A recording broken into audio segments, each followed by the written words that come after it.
வணக்கம், welcome to அழகி channel. வாங்க நம்ம ரோஜா செடி, தட்டைக்காய் செடியெல்லாம் பார்க்கலாம். தட்டைக்காய் வந்து நிறைய காய் காய்ச்சிருக்குது. இங்கே பாருங்க,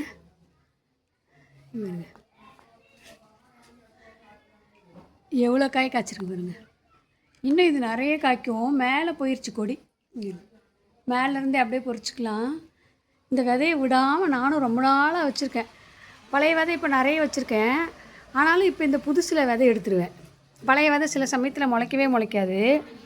அதனால் இது இப்போது காய்ச்சி கொஞ்சம் காய்க்க ஆரம்பித்த உடனே இங்கே வருங்க இன்னொரு செடி. இங்கே பார்த்தீங்களா, இன்னொரு செடி வளர்ந்துட்டுருக்கு. ஐயோ, கொடி போகுது. இந்த செடி மேலே போக ஆரம்பிச்சிடும். மேலே போய் இது அப்புறம் காய்க்க ஆரம்பிச்சிடும். தட்டைக்காய் செடி வந்து கொஞ்சம் சீக்கிரம் காய்ச்சிருங்க, அதனால் பரவாயில்ல. இங்கே பாருங்க ரோஜா செடி எப்படி தளைஞ்சு வருதுன்னு. இது கொஞ்சம் நல்லா அரிசி கழுவுற தண்ணி அது இது ஊற்றங்காட்டிக்கும் நல்லா தளைஞ்சு வந்துடுதுங்க. சூப்பராக செடியே எவ்வளோ அழகாக இருக்குது பாருங்கள். அந்த ரோஜா செடி காட்டுறேன் வாங்க.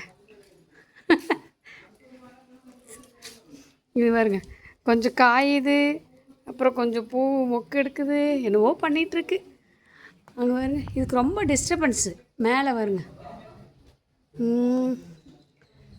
இந்த பீர்க்கங்கொடி, சங்குப்பூ எல்லாம் இது மேலே தான். மேலே போகிறதுக்கு வழி இல்லையா, அதனால் ஒன்றோட ஒன்று ஏற்றி விட்டு எப்படி வச்சுருக்கேன் பாருங்கள். இப்படி கொடி நிறைய அப்படியே வீட்டுக்கு முன்னாடி ஏற்றி விட்டோம்னா இனிமேல் வெய்ய காலம் தானே, நமக்கு கொஞ்சம் குளுகுளுன்னு இருக்கும்.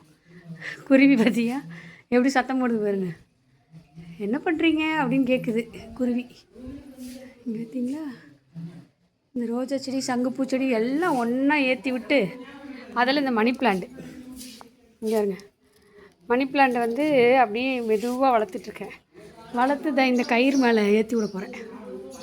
இங்கே இருங்க கயிறு, அதுக்காக கட்டினது தான். வெத்தலை கொடி அந்த பக்கம், இந்த பக்கம் மணி பிளான்ட் ஏற்றி விடலாம் அப்படின்ட்டு வச்சுருக்கேன். சங்குப்பூ செடி மேலே நேற்று கட்டி விட்ருக்கேன், மேலே ஏறி இருக்குது. இன்னும் கொஞ்சம் நல்லா கட்டணும் போல், அப்படியே கொனையெல்லாம் இதில் தொங்கிட்டு இருக்குது. நல்லா கட்டி மேலே ஏற்றி விடணும். ஏற்றி விட்டோம்னா வெய்ய காலத்துக்கு கொஞ்சம் நல்லாயிருக்கும். வீட்டுக்கு முன்னாடி செடி கொடி இருந்தாலே அழகு தானே. இன்றைக்கி சங்குப்பூ செடி இதெல்லாம், சங்குப்பூ வந்து எட்டலை. கோயிலுக்கு போகும்போது பறிச்சிட்டு போகலான்னு பார்த்தா எட்டவே இல்லைங்க.